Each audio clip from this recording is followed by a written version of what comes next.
Aquella olor el va trasbalsar.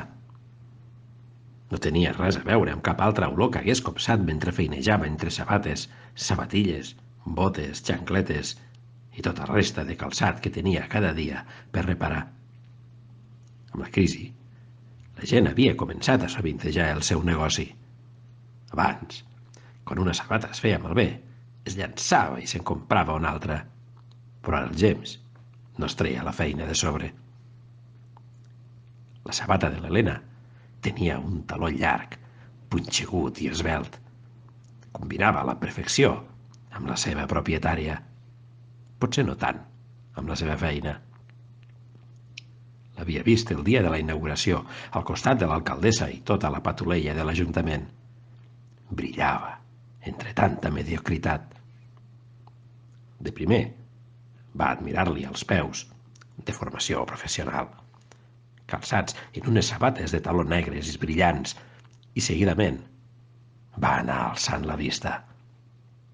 Primer, per les cames tornejades, i després els malucs poderosos, la cintura estreta, els pits atractius, el somriure lluminós i la cabellera arrissada. Un tros de dona que transmetia seguretat i eficàcia. Aquella seria la directora de la nova biblioteca. La veia passar cada dia amunt i avall per obrir i tancar la biblioteca i n'admirava el pas, la roba, l'olor que havia pogut captar un dia quan va passar pel seu costat, mentre ell era fora de la botiga. Per això, quan la va veure entrar al seu establiment, de poc que no s'ennuega. Havia d'arreglar aquell taló de la manera més eficaç i ràpida possible. L'aprovació de l'Helena depenia de com fos de bo en la seva tasca. En aquell moment, no va pensar en la seva dona, la Carolina. Feia mesos que no hi pensava gaire. La relació s'havia deteriorat molt. No sabia si era la falta de mutu acord, les baralles constants o els retrets persistents.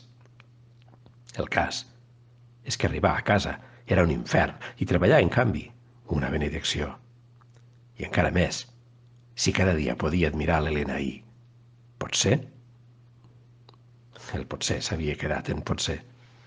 Però ell continuava admirant-la en secret, com ara, des del bar, a l'altra banda de la plaça, dreta davant del finestral de la biblioteca.